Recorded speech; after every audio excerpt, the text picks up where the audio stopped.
Guys, I'm in a huge reading slump. Well, that's not the only thing that's been happening. As you might notice, I'm in a bit of a new setting, so that kind of plays in to this little slump. But yeah. I just wanted to make a quick video. Well, maybe not so quick. Who knows? We'll see. We'll see where it goes. This is kind of gonna be an aimless video.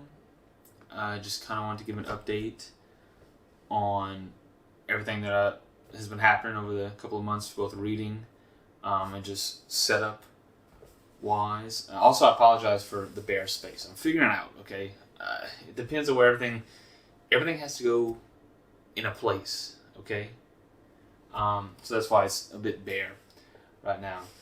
But yeah, I just want to talk a little bit about the slump and everything like that. So that's what we're gonna do.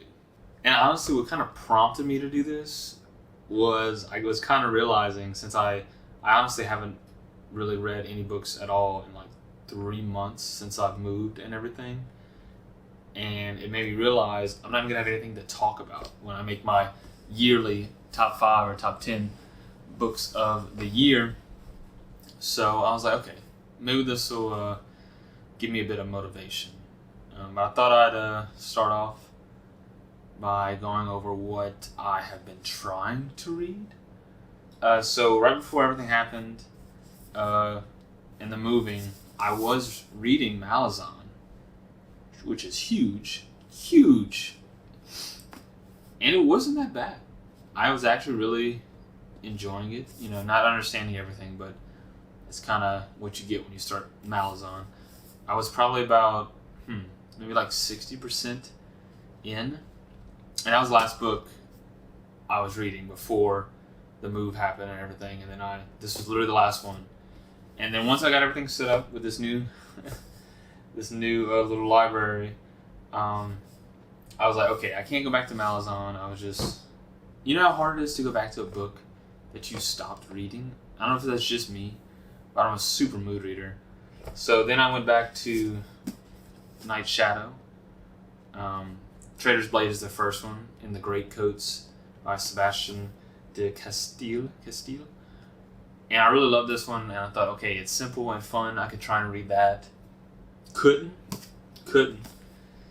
You know how it'd be. So then I was like, okay, stoner. I've been seeing this one. I wanted to mix it up a little bit. So I wanted to try stoner. And I got like 50 pages in. And guess what? I'll let you guess. Go. Yeah, I stopped reading it. I don't know. Then I started doing that thing where I'm like, okay, let me go back to the series that I haven't completed in the past, and maybe just a world I loved. I should go back to it. So I tried starting Best Served Cold by the great Joe Abercrombie, because I love First Law. You see that? I do a little shelf tour when everything looks a little bit more pretty. But so yeah, I was like, okay, let me start this. You know how it is. But I'm getting there, guys. I'm getting there, because then I found this Dresden Files. This is the third book. I believe it's the third book. Grave Perils. Grave Peril. Yes, I think it's the third one. And yeah, this kind of... Oh, I'm missing one. Hold on. Excuse me. I forgot about Sphere by Michael Crichton. I finished this book. So this was the last book before Grave Peril that I picked up, and I actually did finish it. It actually is kind of the same as the idea for Dresden Files. I just wanted something quick that I didn't have to think too much about, just because everything else going on, and I was like, I really don't feel in the mood to get too crazy with things. So I read this. It was solid. Michael Crichton is great. I love Jurassic Park so much. This was kind of Jurassic Park underwater. I don't know. It was solid. A solid like 3.5 book. it was fun. It was enjoyable. So after I finished that, I started picking this back up, and it's really good. It's really easy to read, and I know Dresden Files gets really, really complicated. Not complicated. It grows a lot, I should say, later on in the series, which I'm excited to see. So yeah, I was working on that, and then I eventually got the rest of Empire of Silence. I already read Empire of Silence, and I wanted to try out Howling Dark. As y'all might be able to see, I got like 10 pages in. This is kind of what I was saying with the complicated stuff that I couldn't really handle, you know? So that was that. Couldn't really get to that at all. So, yeah, just kind of steadily been chugging along with Dresden Files. And after this, I don't know. Might continue on with Dresden Files. Might go back to Malazan and finally finish it, just to say, so I can say that I finished the first book. Or I might even go to like Stormlight. I got a buddy who really loves Stormlight by Brandon Sanderson, of course. So I might do that. Okay, that's kind of where I'm at. Slumps suck.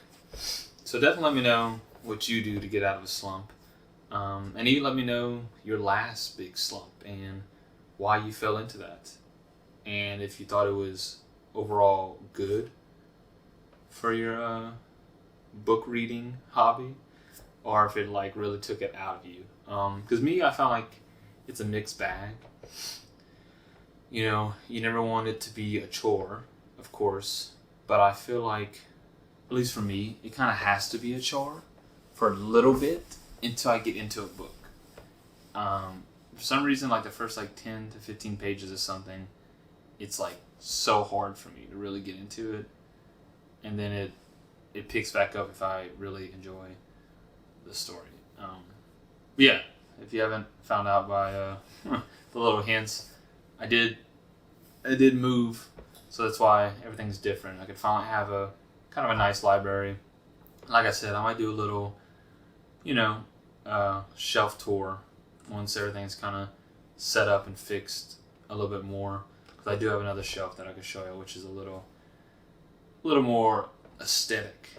But that's really all I had. Just kind of wanted to rant a little bit about my book slump and just pop back on.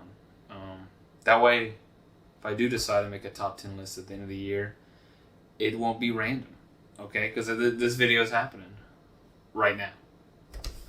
So yeah, that's all I had. Let me know how things have been going for y'all reading wise, and yeah, I'll see y'all next time.